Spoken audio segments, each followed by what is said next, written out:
Lux presents Hollywood.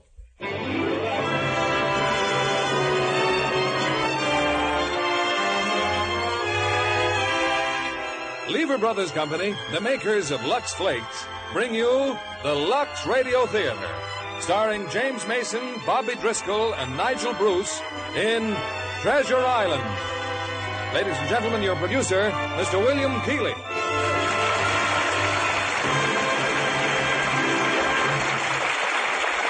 Greetings from Hollywood, ladies and gentlemen. If there is anyone in our audience who has not already read Treasure Island by Robert Louis Stevenson, then I envy you tonight's experience of hearing this exciting adventure story for the first time.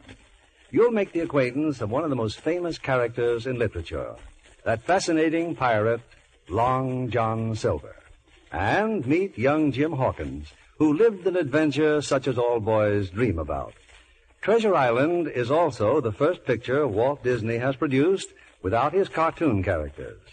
As the stars of this RKO release, we have James Mason, who I'm sure will now add Long John Silver to his list of fine characterization. Bobby Driscoll, one of the top young artists of the screen, playing his original role. And that excellent British actor, Nigel Bruce. They all combine to bring Treasure Island vividly to life. And I'm sure all housewives will treasure the new Lux Flakes.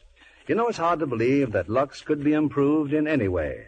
But new Lux with color freshener is more than ever the favorite wardrobe care of Hollywood screen stars. The curtain rises on Treasure Island, starring James Mason as Long John Silver, Bobby Driscoll as Jim Hawkins, and Nigel Bruce as Squire Trelawney.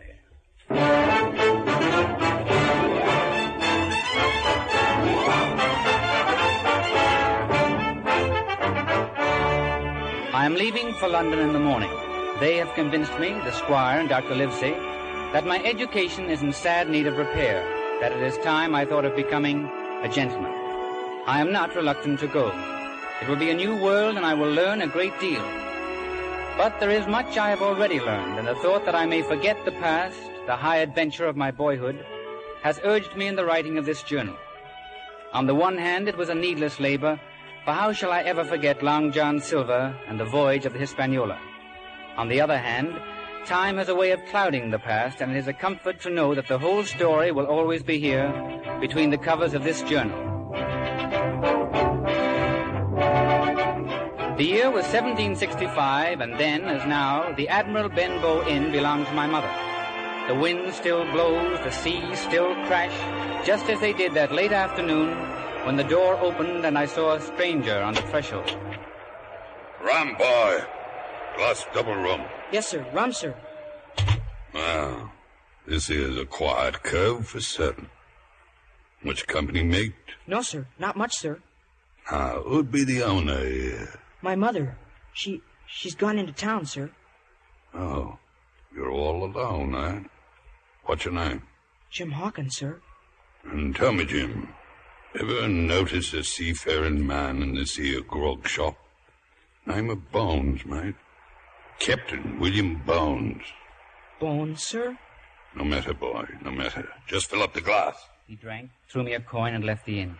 When I was sure he was gone, I dashed up the stairs. And then he asked for you, Captain. By name, sir. Captain William Bones. What sort of man, Jim? A one-legged man? No, sir, but he had a terrible scar. A scar on his face. Black dog. When you sees black dog, boy, you can be sure the man with the one leg ain't far off. Rum, Jim. Fetch me rum. But I can't, sir. I promised Dr. Livesey. Come on, boy. I said rum. But you know what he told you. He said it would kill you. Rum for the blood, boy. I got to get me strength again. I dared not leave the inn, and yet I couldn't stand there watching the old captain die before my eyes.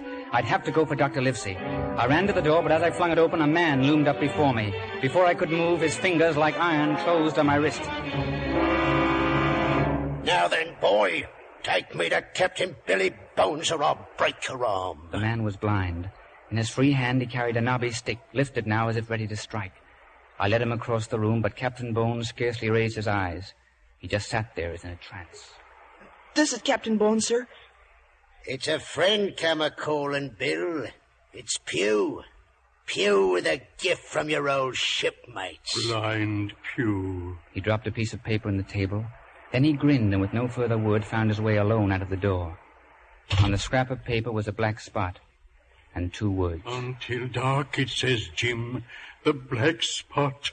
Until dark. But I don't know what you mean. They won't get it out of me. What's right for mine is mine. Give me a hand, mate. We'll do that one-legged man yet. Help me, Jim. Back to my room. Help me. Shaking and gasping, he opened an old sea chest. Then with a knife, he slit the lining of the cover. From it, he took a map. He staggered back for the stairs, but he never reached them. Captain! I'm done in, Jim. Bring help, boy. Yes, sir. Right away. Wait. Take the map. Keep the map. They may be back for it before you are, but not a word about it here. Yes, sir. Good boy. No mention of the map, and I'll go shares with you. Skip now, matey, and fast.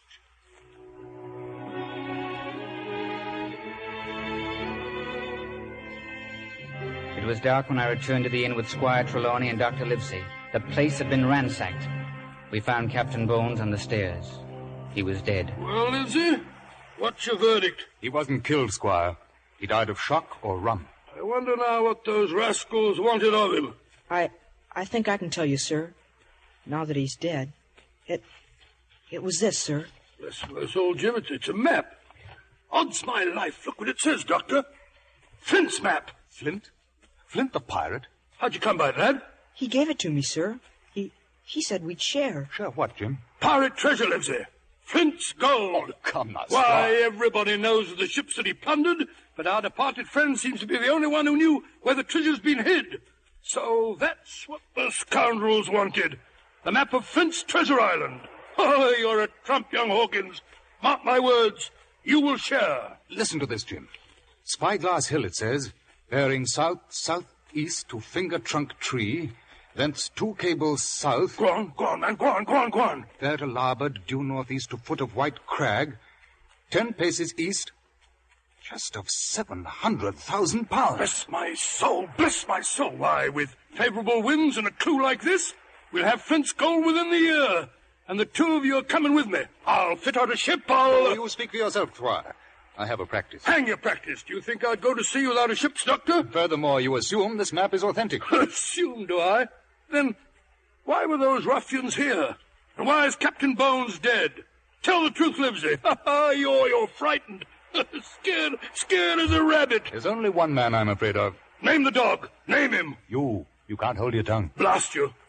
I'll be as silent as the grave. And I'm off to Bristol in the morning. You know, Jim, I believe he means it. I'll find a ship in Bristol, and then you and Jim can join me. You'll make a famous cabin boy, Jim. I'll see to that. His mother may have something to say about that. She'd listen to you, sir, if she knew you were going. To be sure he's going. I'll wager my wig on it.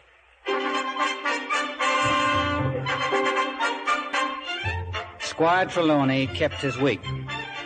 I was still in a delirium of joy when I found myself many days later on the wharves of Bristol. At my side was Dr. Livesey, and standing before us with all the brass of the Lord Admiral himself, Squire Trelawney. Well, we're here, Squire. Fools that we are. Look out there in the bay. There she rides, gentlemen. A ship. You've got a ship. 3 masts, square-rigged, with the name Hispaniola. Hispaniola. Oh, she'll bring back all the pirate gold that we can put aboard her. No talk of treasure, I beg you, not in a public No. place. Be sure. Mum's a word. Well, now, when do we go aboard? Well, you better ask Captain Smollett. 5 days he's been selecting a crew.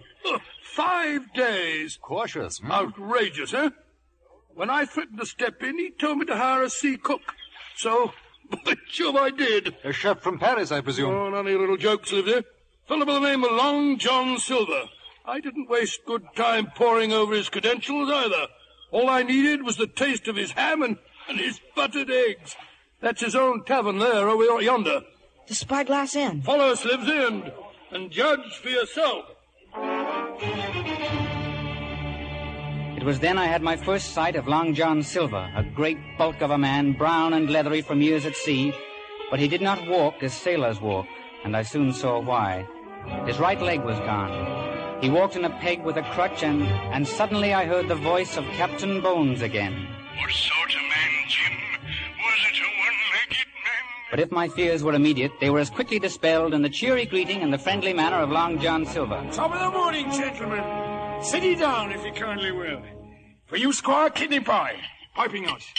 And this be for Dr. Livesey. You know my name. Squire's told me that much about you two of you, it comes naturally to. And this'll be young Master Hawkins. Yes, sir. Hawkins. Proper seafaring name it is. You run your house well, my man. It isn't often I see fruit in a tavern. It's a rule of health, which same I learned while sailing under the immortal Stanley. God rest his soul. You hear that? Under Admiral Stanley. Aye, Your Honor. Quiver and Bay. You favoured the Admiral yourself, Squire, if I may say so. Why, you and him could make up your mind like that. Oh, do I now? I've noticed it afore, too. Wouldn't surprise me none to hear you say, heave up the anchor, lads. We sails on the hour. Yes, but you can't sail without a crew, Mr. Silver, eh? You'd think there wasn't an honest seaman to be found in all Bristol. I begs to differ, sir, if I may make so bold. Why, there's a full cargo of my old shipmates becalmed right here in town. Sound men inside, Your Honour. If some was scarred in the services of England, and them with no pin pensions neither. Could they be had at short notice, say, 20 of them? Aye, sir. But they not be pretty enough for the modern taste, sir. And just what does that mean? It means, sir, that the beauty of their youth is faded in the giving of themselves to their king and country. Appearances be hanged. Bring in a crew come sundown, and I, for one, will be greatly obliged. Well, sir, I will say this, sir. I knows every seaman in these here parts like the palm of this hand. Excuse me, Mr. Silver. Aye, Master Hawkins. Did you ever know Captain Billy Bones? Bones? Billy Bones? What ship did he sail on, matey? He was a pirate, I think. Lord love ye, lad. Them a sailed with the Admiral had no speaking acquaintance with pirates. Aye, look at the lad, Squire. And Doctor, sir, the spitting image of myself when I was his age. Head full of pirates. But he'll find that the sea be mostly hard work, and the biggest satisfaction a man gets is doing his duty. And now, begging your pardon, sirs, I suggest you fill up while the victuals is still hot. There was no doubt about it. Long John Silver was the finest cook who ever sailed the seas. When the meal was over, the squire was all for taking us aboard the Hispaniola. But Mr. Silver had a different thought. I've been thinking, Squire, could you spare me the services of Master Hawkins, just for today, I mean? Oh, but what on earth do you... I've more on my hands. Putting the inn ship shape for the new owner, sir. And there's the crew you've asked me to run. Oh, to be sure. Stay here, Jim, and lend him a hand. But, sir... This way, Dr. Livesey. Don't worry, Jim. We'll be back for you before night. Now then, lad, suppose you comes with me into the galley. We can talk free there, each to the other. Why, that's a parrot in there. And an evil-minded bird she be. Belay, you old bumbles, belay! I said belay! Swearing blue fire in front of a gentleman. Is she yours? Aye, lad. Captain Flint, I calls her, after the famous buccaneer. 'Twas the pirates who taught her how to swear. If you want to know about pirates, Jim, ask Captain Flint. Only I'll wager as how you can't make her talk. Go on, lad. Try. Pirates, Captain Flint. Pirates. You did it! You made her talk. Strike me, boy. Smart as paint you be. Mr. Silver, look. They're out the window. Aye, lad? That man. They're on the quay. Be someone you know? Black Dog. He's a pirate. I know he is. Pirate? Tell me, matey. I'll call all hands and run him down. Hurry, please. Don't let him get away. There be a pirate, the lad says. Do your duty, men. The men left the tap room. Through the window, I saw them hail Black Dog. He turned quickly and ran, the others after him. But I could not help thinking that they were letting him escape. He got away, lad. Too quick he was. A pirate, eh? What was he doing here, I don't know. Black Dog, eh? Black Dog, I'll black dog him. That's a pistol. Aye, and all loaded, matey. Here, feel the balance. Gee, it's a fine pistol, Mr. Silver. Mind the trigger guard. Solid silver. Special made for Admiral Stanley, who gave it to me, rest him, for loyal and conspicuous service. You think you could shoot it? Oh, yes, sir. I might have known. Smart as paint, just like I said. Put the pistol in your pocket, boy. And if you clamps your lights on that there black dog, repel boarders. Yes, sir. You see, I knows a lad I can trust whilst I'm out doing my duty by the squire. You're leaving? And when I comes back, I'll have a crew, and you have a sidearm. You mean to keep? That's my meaning, matey. Now, be we shipmates? Shipmates. It's a fine, bold shake of the hand you've got, Master Hawkins. Clear sailing, matey.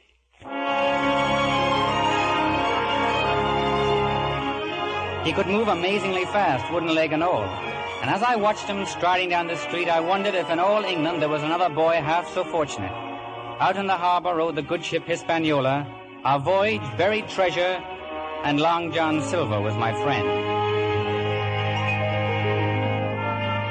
That afternoon, Dr. Livesey took me out to the ship, and then at sundown, Long John Silver came aboard. He had kept his word and brought a crew. And like I said, Squire, they ain't pretty, but they knows the sea. Line up, chums, so his honour can look you over. Oh, they were an ugly lot, all right. Captain Smollett wanted no part of them, but the squire insisted, and every man of them was signed aboard. And then the captain asked the squire and Dr. Livesey to step into his cabin. I'll speak plain, gentlemen. I don't like this cruise, and I don't like the men. Possibly, sir, you don't like your employer either. We need trustworthy crew, not one recruited out of the muck by a ship's cook. The ship's cook was acting under my orders. And is the cook responsible for the ship's safety? Well, I must say... Captain Smollett, we are all concerned with the ship's safety now. Now, what do you propose? The whereabouts of any treasure map to be kept strictly secret, even from myself and my mate, Mr. Arrow. The firearms... removed from the forward hold and stored aft here. But surely you don't anticipate mutiny? Well, if I did, I wouldn't put out to sea at all. Ah. Well, Trelawney? Anything that'll get us out to sea. Agreed, then. You'll find, gentlemen, that I'll do my duty.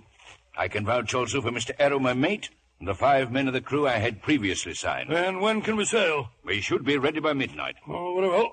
Come on, Livesey.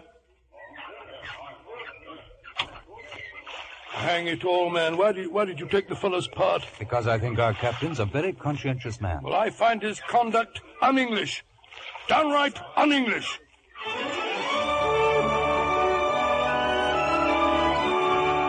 That night, in the full of the moon, the sails of the Hispaniola bellied out to the wind. Our voyage had begun.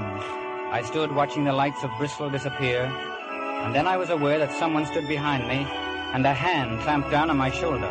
Look hard, Jim Hawkins. It's many a day afore you see Bristol Harbour again. And you'll see other sides, matey. Things you'll never forget so long as you be alive.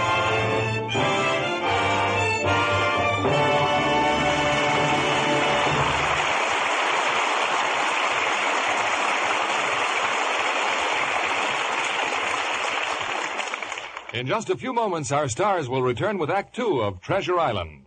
You're listening to Same Time, Same Station, the best of old-time radio. And I'm your host, Jerry Hendigas. Here's our producer, Mr. Keeley. Act Two of Treasure Island, starring James Mason as Long John Silver, Bobby Driscoll as Jim Hawkins, and Nigel Bruce as Squire Trelawney.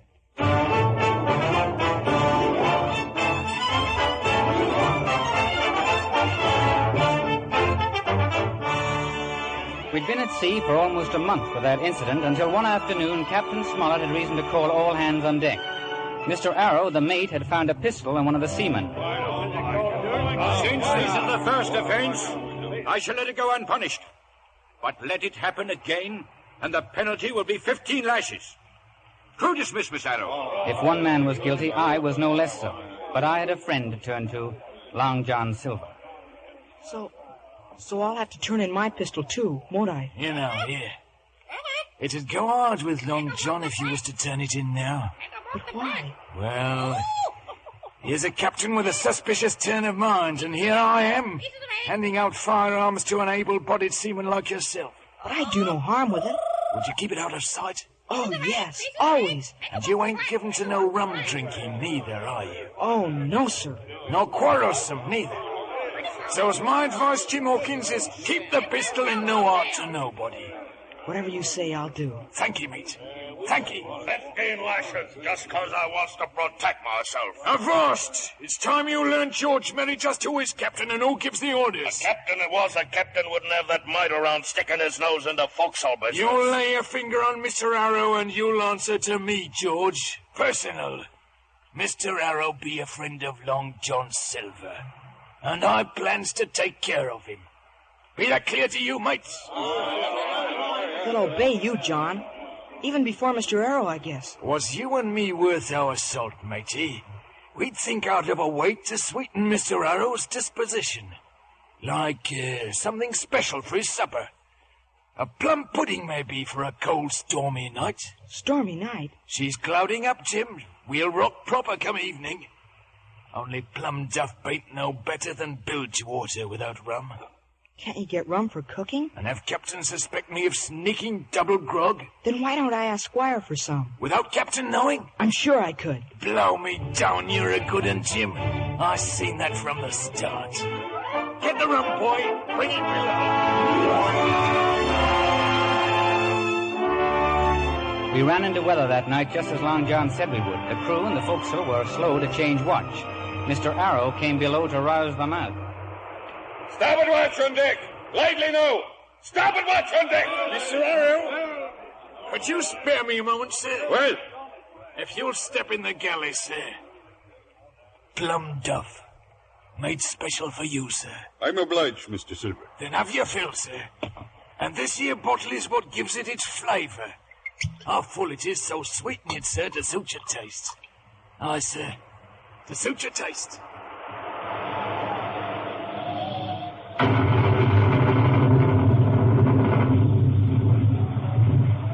The bottle of rum was empty when Mr. Arrow went up on deck.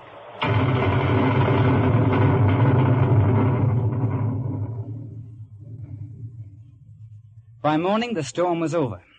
It was Squire Trelawney who told me the news. A tragedy, Jim. A tragedy, a great tragedy. Squire, what happened? Mr. Arrow, last night in the storm, apparently he was washed overboard.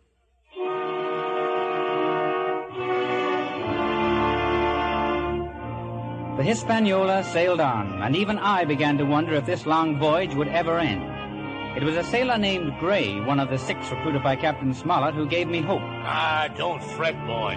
We'll sight land soon. The signs have come.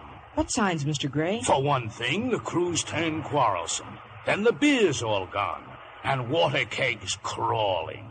Sure signs, boy, of a landfall. But there's still some apples left in the barrel. Well, when the last one's ate, we'll sight land for sure. Then I'm going below and eat them all. I went below to the apple barrel.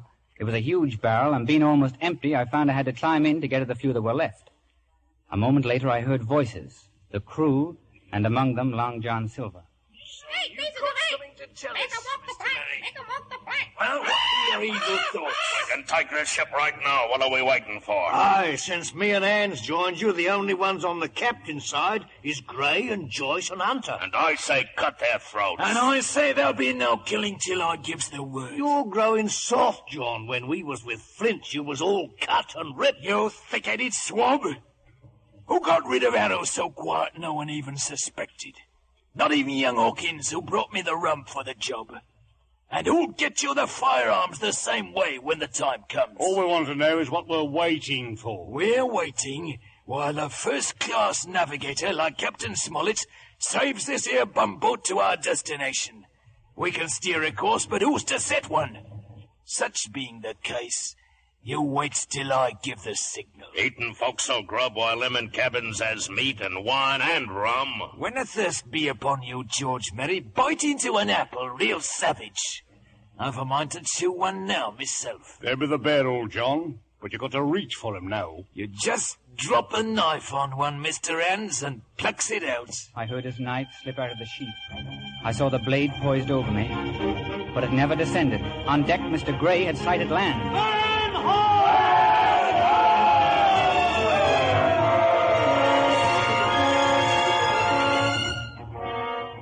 I climbed, shaking, from the barrel and ran to Captain Smollett's cabin. To him, the squire, and Dr. Livesey, I told what I'd overheard. Long John Silver. I just can't believe it. I never questioned his loyalty. Captain Smollett, sir? I'm a fool. No more than I, Squire. Well, it appears there are precious few of us now. I make it 8 of us against 20 of them. But you forget Jim Hawkins, sir? 9 of us, then. Well, we have all the firearms. Can't we surprise them? That's my plan, once we get them all ashore. As I see it, they'll not make their move until we've found the treasure. Meanwhile, give them no cause for alarm.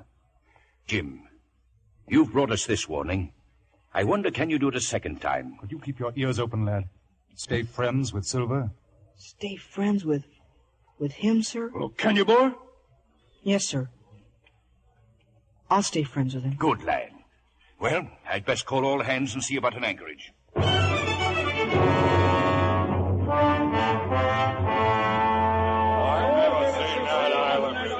Now then, have any of you ever seen that island before? Oh, yes, sir.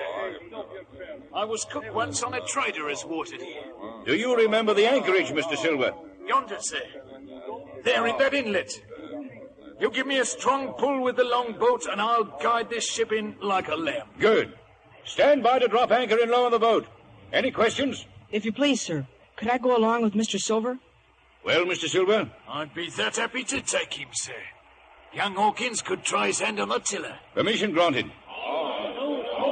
You did well, Jim. What did he mean about guiding the ship? The longboat will tow us into anchorage. Silver will need most of the crew to man the oars. Those that remain aboard ship will be our prisoners. Yes, but what if they rush us first? That, Squire, is the chance we'll have to take. Find Silver, Jim. Stay close to him, boy. And good luck. Yes, sir. An hour later, the longboat was in the water, pulling the Hispaniola closer and closer to the shore. Whenever I could, I looked behind, trying to catch a glimpse of what was going on board. The man at the tiller, Master Hawkins, keeps his eye on the shore. Yes, sir. Send her ahead, John. Lift your oars. Drop your anchor, Captain, sir. This is your spot. I heard the splash of the anchor behind us, followed almost at once by shouts of warning from Captain Smollett. On your guard, men! Control knife! What's he yelling about? That fool George Merry. Didn't wait for my signal. We're in for it now, boys. Pull for the shore. Turn about and come alongside! Turn about and I'll shoot! With young Master Hawkins at my side. Fire that musket and I'll catch his throat. Merry! You blundering squid, can you hear me? I hears you. Them shots was just the war. Then lie low till the treaty be made. And this time follow orders. You dare to hold that boy, and I'll Begging your pardon, sir, I ain't finished with what I got to say. I'll give you 1 hour to send a boat ashore with Flint's map and give yourself up to Mr. Murray. So be it if you want to see young Hawkins alive. do what he says, Jim. We'll save you. Don't take it so hard, matey. Why, it's lucky you come along with old John here, or he'd have had nothing to bargain with. Let go of me. Why, even puts my knife away. There now, see? Come back here, you! After him, you swabs!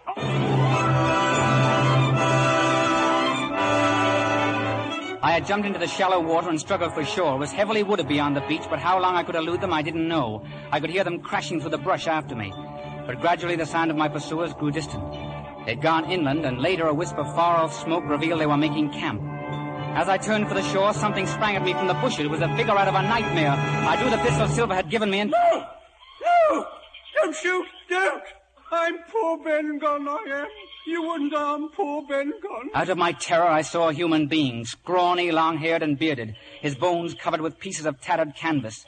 He was on his knees now, imploring me. It's just me, poor old Ben Gunn, what hasn't spoke to a Christian these 5 years now. 5 years? Were you shipwrecked? Nay, mate, marooned.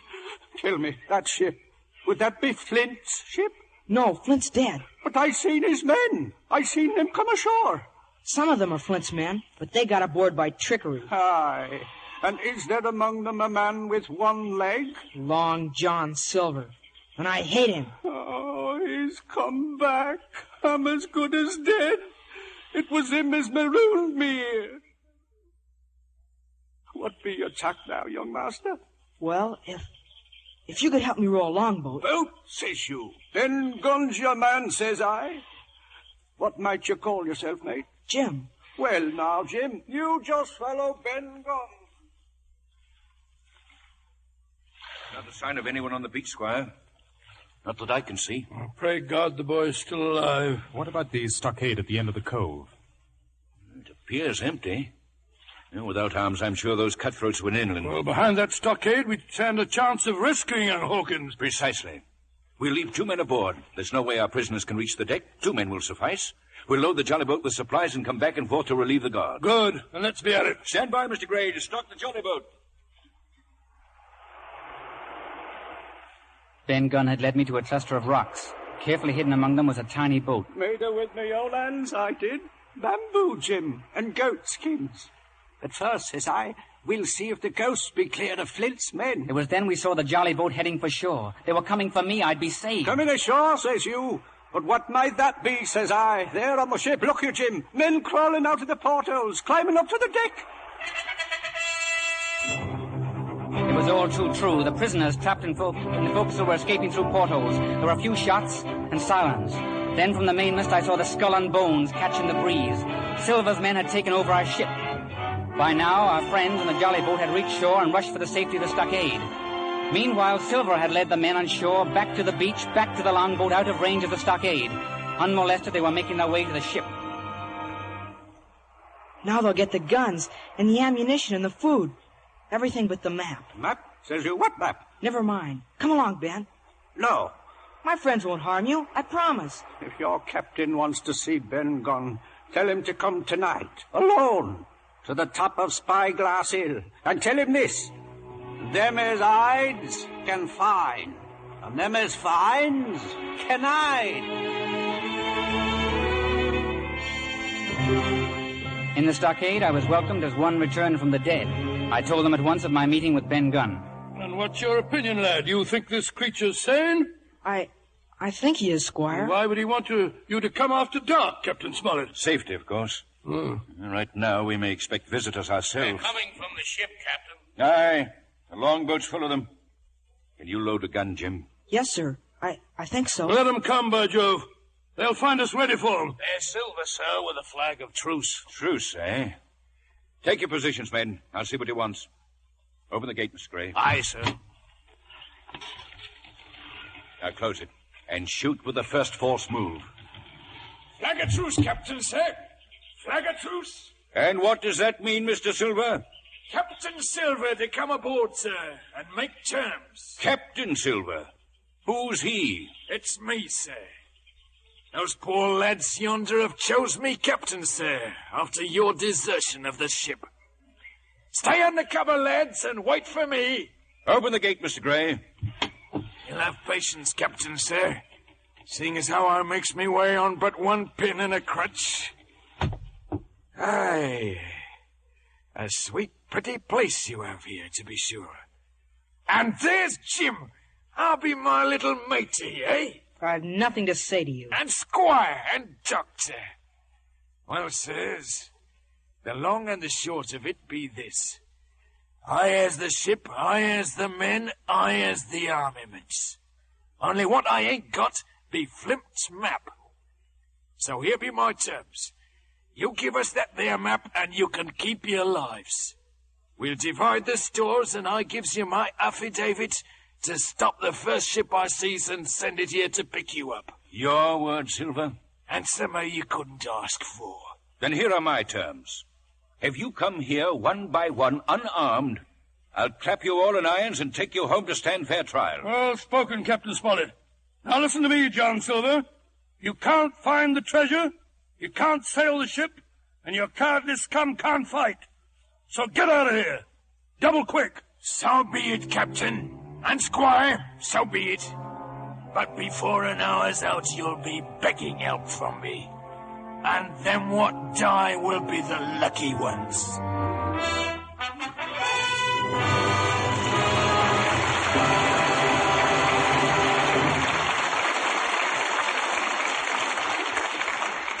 After a brief intermission, we'll resume with Act 3 of Treasure Island. Tonight I've chosen as our guest 12-year-old Catherine Beaumont because she is the voice of Alice in Walt Disney's delightful new Technicolor version of Lewis Carroll's classic, Alice in Wonderland. You posed for the artist, too, didn't you, Catherine? Yes, I did, Mr. Keeley. But you won't see me on the screen. I just serve as an inspiration to the artist. And a very lovely inspiration. You know, you're so much like the original Alice. You were also born in England, weren't you? Yes, and we lived there all during the war. You must have thoroughly enjoyed acting out the adventures of Alice in Wonderland. Oh, yes, it was great fun. I just can't wait to see the picture when it's released next summer. You know, Mr. Disney has drawn the characters just exactly the way I've always pictured them. The Mad Hatter, the Queen of Hearts, the White Rabbit. Yes, they're all there in Alice's adventures, Mr. Keeley. And for me, well, being Alice was like having a wonderful dream suddenly come true. A dream come true. That's the way screen stars feel about new Lux, Catherine. Lux with color freshener. It's the greatest improvement ever made in wonderful Lux Flakes. Oh, Mummy uses Lux for all my things, Mr. Kennedy. Now do you know why those white pinafores of yours stay so beautifully white? And why your dresses stay so bright and gay every time they're washed? It's new Lux with color freshener. I say, can this new Lux do everything, Mr. Kennedy? Just about everything, Catherine. Lux has always been a marvelous product, but this new Lux is more wonderful than ever. White things stay white as the White Rabbit. Prints as bright as the Queen of Hearts. All colors as bright and gay as the Mad Hatter's Tea Party. No other way of washing does so much for colors. Renews their sparkling beauty every time you wash them. Ladies, if you'd like an adventure that's exciting, thrilling, yet absolutely safe, get a big box of new Lux with color freshener tomorrow. For white things, for prints, for all your colors, you'll say it's a washing miracle. Give all your washables that nicest new Lux look. We pause now for station identification. This is CBS, the Columbia Broadcasting System. You're listening to Same Time, Same Station, the best of old-time radio. And I'm your host, Jerry Hendigas.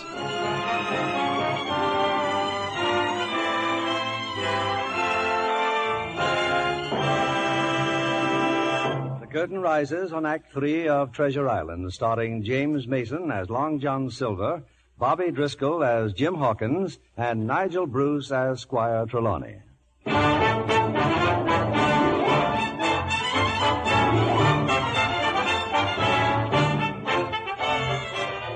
Silver and his men attacked us immediately, but the stout logs of the stockade held, and we drove them off, though not without cost. Joyce, one of the loyal sailors, lay dead, and Captain Smollett wounded. Never before were we so grateful for Dr. Livesey. The captain's asleep. He'll be all right in a few days. Do you think they'll attack again tonight, sir? You don't know, Jim. It's hard to foresee the end of this. Yes, that's true enough, lad. Therefore, I want you to have the treasure map. It's yours by rights, you know. If that's your wish, Squire. And if the worst comes to the worst, don't hesitate to buy your life with it. But they won't drive us out of here in a hurry. Well, they may not even try to, Squire. Well, what's that? Why not? Well, with a high tide, they can bring the ship in closer to shore. And once within cannon range, why, they could level us. By Joe, so they could. If John Silver thinks of it, blast him. And they've got all the boats.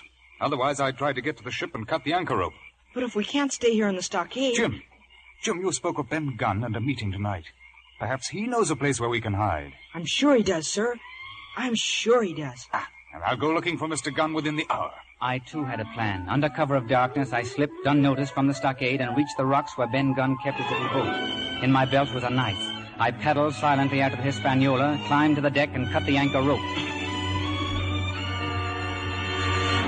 So it be you, young Master Hawkins, come to join us evil swabs, is it? It was Israel Hands. I struggled with every ounce of strength and broke away. But as I did, the map of Treasure Island fell from my shirt. Hamp's map. So it was you what had it. I grabbed it from the deck and leaped for the rigging. I climbed higher and higher, but Hands was behind me. When I could go no further, I drew the pistol from my pocket. Stay where you are, Mr. Hands. So you got a pistol, Master Hawkins. Go down to the deck. Just like Silver said, smart as pains. Coming here with me all alone on board. One more step, Mr. Hands, and I'll blow your brains out. No, matey. Suddenly he grabbed his knife and threw it. There was a great burst of pain as it pinned my shoulder to the mast. But I pulled the trigger and the body of Israel Hands hurtled into the sea.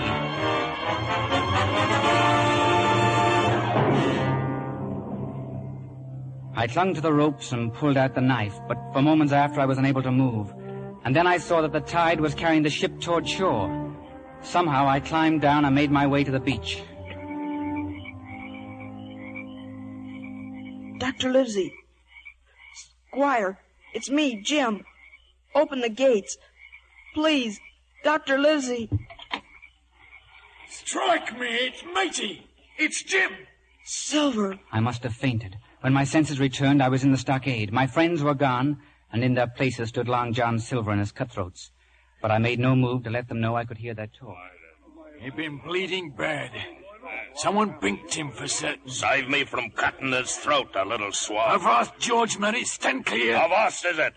Maybe a touch of steel would show Master Arkins which side he were on, and some others I could name as well. Maybe you think you be captain here, eh, George? This here crew would lay a sight more confidence in a captain as allowed us our say about enemy prisoners. Why, you knothead. With him bad hurt, they'll part with the map to save his life. We'll hoist another flag of truce and hail that doctor. Afore this crew takes any more of your orders, we claims our right of counsel. Aye, according to rule. Then have your counsel and be hanged.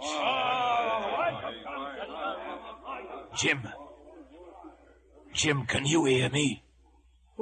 Where's Dr. Livesey and the squire? They give us the slip, lad, during the night. Now lay still. You'll be cared for proper. Old John'll fetch the doctor here. And then, lacking a leg as he did, he climbed with great labor to the top of the stockade, hung a flag of truce, and shouted for Dr. Livesey. Don't fret, boy. They'll see that flag. And, speaking of seeing things, I just been seeing something myself. The Hispaniola beached on the shore. That be your doing, Jim. That be the cause of your hurt. Yes, I cut the anchor rope. 'Tis a real wicked trick, Jim. And was I you, I'd keep my mouth shut about it.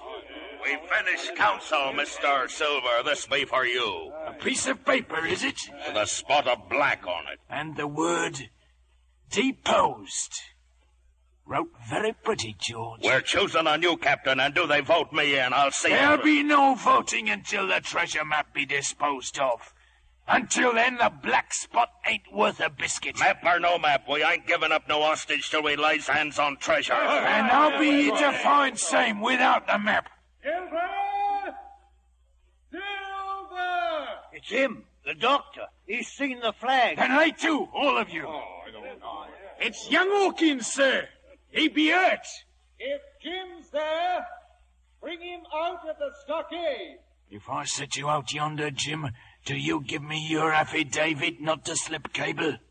Yes, word of honor. Stand by while I parleys. And a sharp lookout on all sides. My eyes be on a man what's trying to get a foot in each camp, and him with only one leg. We met some 50 yards from the stockade. As gently as he could, the doctor dressed my wound. Taken to knifing boys, eh, Silver? Not me, sir. Why, if it hadn't been for Long John, he'd have had his throat cut.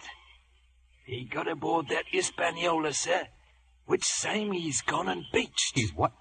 Last night. Yes. Even so, when I found the lad, off dead he be, I says to myself, John, you've got to save that dear boy. Oh, so Captain Silver wants to join us again. Huh? Yep. I'll be honest and open with you, as I always am. I do. I thinks gold dust of this dear boy. Took to him like pitch, I did. You'd have killed me yourself if you'd have had the map. But you'll never get it. I'll die first. But I got the map, Jim. Be this the same or be it not? Doctor, he's got it. Last night when I picks you up outside the fort, there the map be in your shirt. But old John ain't human, he ain't.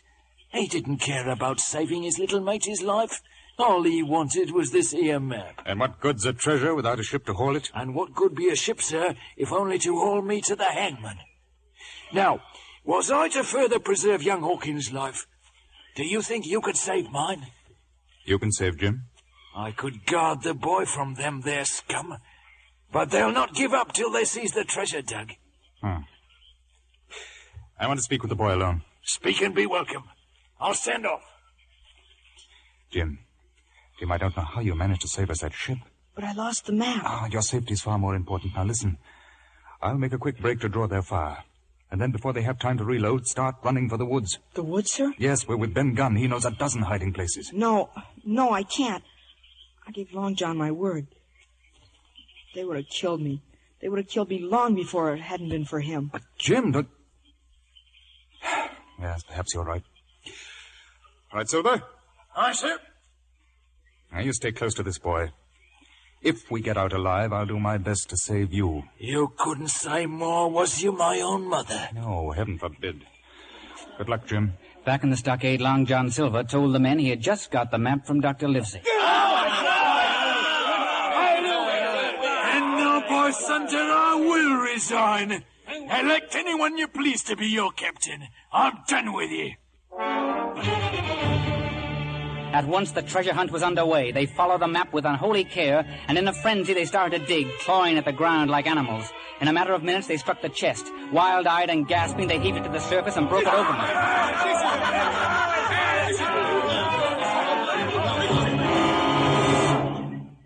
Empty.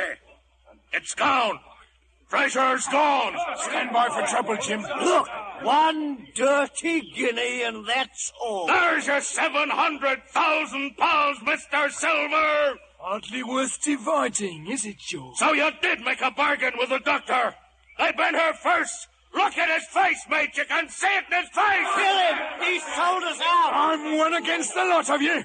But I got 2 pistols, and the first one who...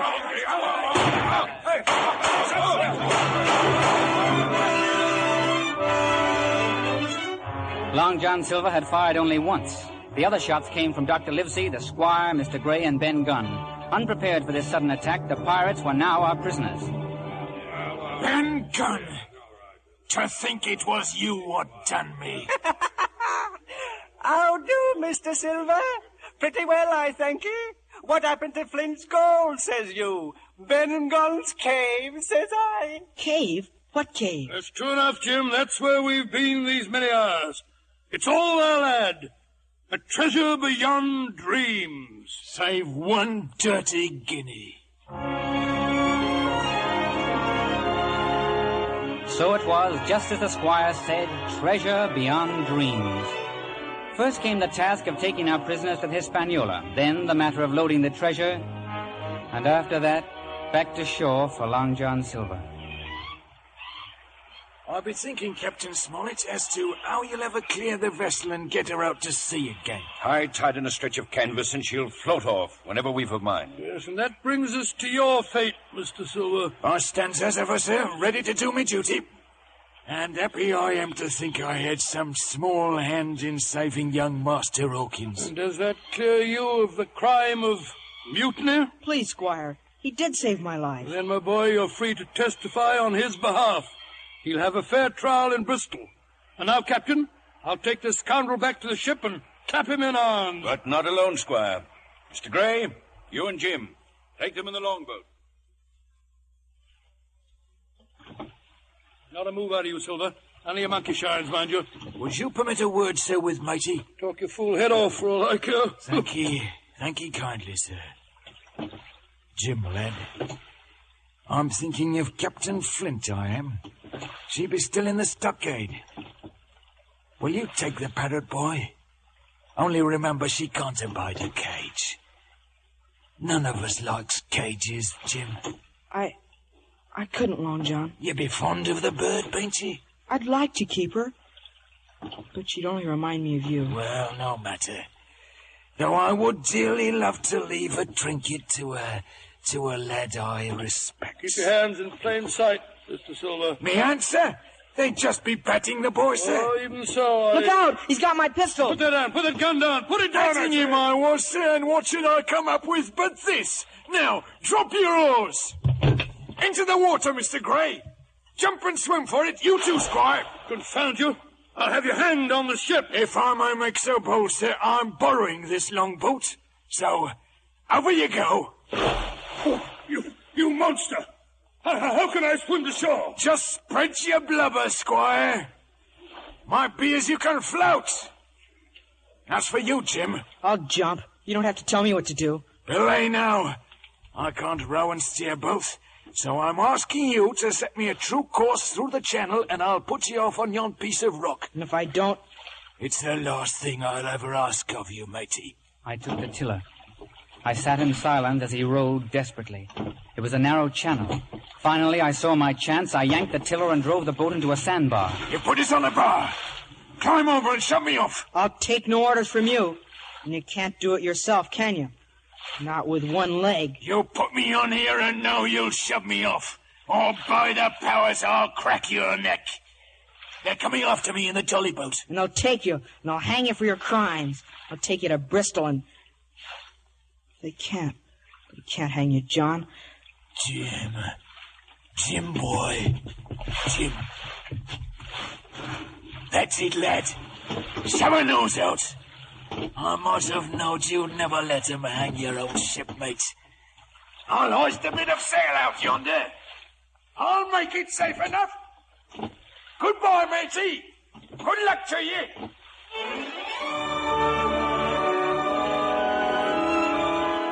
He was well out in open water when the squire and Dr. Livesey reached the sandbar. He got away, Squire. Oh, well, the sharks may do for him yet. Blast him anyway. I'm as wet as a herring. Blast him indeed, Squire. And yet I can almost find it in my heart to hope that he makes it. He will, sir. I know he will.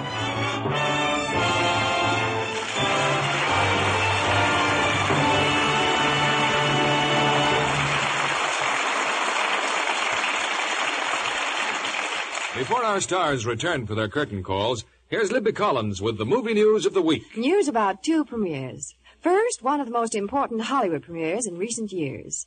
Tomorrow night, 20th Century Fox will open The Mudlark at the Chinese Theater for the benefit of one of Irene Dunn's favorite charities. An opening that will mean new laurels for Irene. Yes, indeed. It took a lot of courage to play England's beloved Queen Victoria with an all-British cast. And she won them completely. From all over England, they sent her little souvenirs of Victoria. The entire action in The Mudlark takes place in one day, doesn't it? Uh-huh. An adventurous urchin induces the widowed Victoria to break 15 years of seclusion. That must have simplified Irene's costume. Well, yes and no. The white touches, for which Victoria was famous, had to be kept spotless. Now, you know, keeping whites really white used to be almost as difficult as keeping colors bright. But not anymore. This month, Hollywood and smart women everywhere are flocking to another premiere. New Lux with color freshener. That marvelous New Lux that keeps whites purest white. Gay prints and colors brighter than you ever dreamed possible. It's a real beauty bath for colors. Irene Dunn has been a Lux fan for years. And she says this New Lux is more marvelous than ever. Why, it leaves even delicate lingerie shades so ravishingly lovely she can hardly believe they aren't brand new. Now, more than ever, screen stars insist on New Lux with color freshener for all their personal things. It renews all the sparkling beauty of lovely slips and nighties, dresses and blouses, every time you wash them. And it's mild and safe as ever. New Lux with color freshener is in your store now. Get a big box tomorrow. Give all your washables that nicest new Lux look. Now, here's Mr. Keeley with our stars. Many thanks to our stars for recreating one of our favorite stories. And here they are, James Mason, Bobby Driscoll, and Nigel Bruce.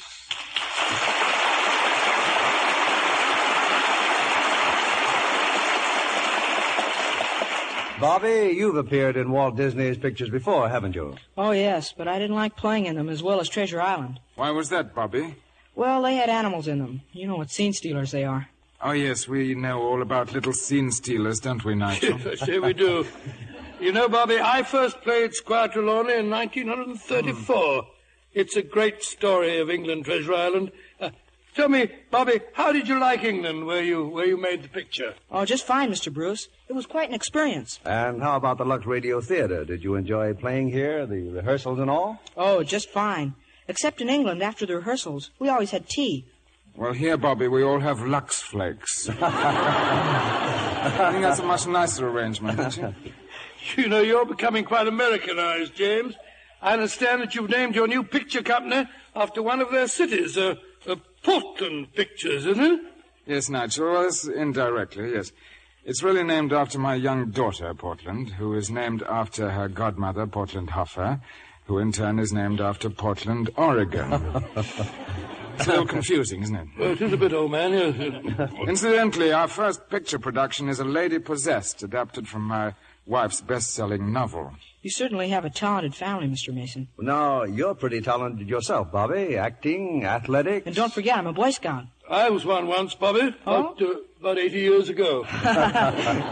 Bill, I understand that next week your play is a romantic comedy. Yes, James, it's that entrancing one from Universal International Studios, Louisa. And as our stars from the original cast, we will have Ronald Reagan, Ruth Hussey, Charles Coburn, Edmund Gwenn, Spring Byington, and Piper Laurie. What a cast. We'll be listening. Good night. Good night, and happy treasure hunting.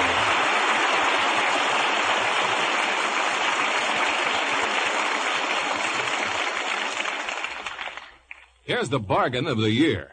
A pair of all-purpose kitchen shears for only 50 cents. Now, during Lever Brothers' Star Value Sale. These sturdy shears are actually worth $1.25, but they're yours for only 50 cents and 2 wrappers from Lux Toilet Soap.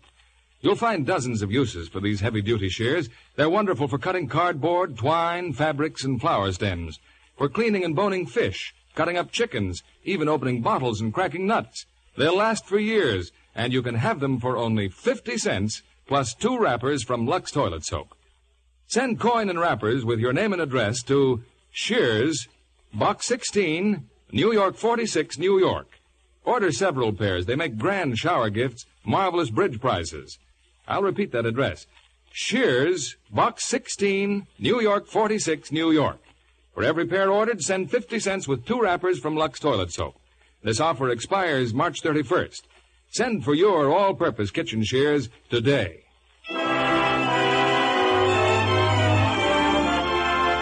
Lever Brothers Company, the makers of Lux Flakes, join me in inviting you to be with us again next Monday evening when the Lux Radio Theater presents Ronald Reagan, Ruth Hussey, Charles Coburn, Edmund Gwenn, Spring Byington, and Piper Laurie in Louisa. This is William Keeley saying good night to you from Hollywood.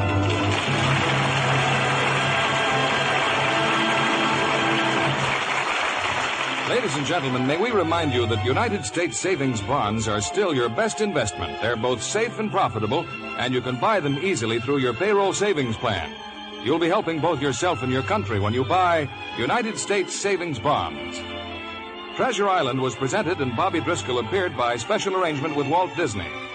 Heard in our cast tonight were Charles Davis as the narrator, Ben Wright as Dr. Livesey, and Bill Johnstone as the captain. And Herbert Butterfield, Bill Conrad, Jay Novello, Eric Snowden, Ed Max, Norman Field, Lou Krugman, Eddie Marr, and Dorothy Lloyd. Our play was adapted by S.H. Barnett, and our music was directed by Rudy Schrager. This is your announcer, John Milton Kennedy, reminding you to join us again next Monday night to hear Louisa, starring Ronald Reagan, Ruth Hussey, Charles Coburn, Edmund Gwenn, Spring Byington, and Piper Laurie. Stay tuned for My Friend Irma, which follows over these same stations. This is CBS, the Columbia Broadcasting System.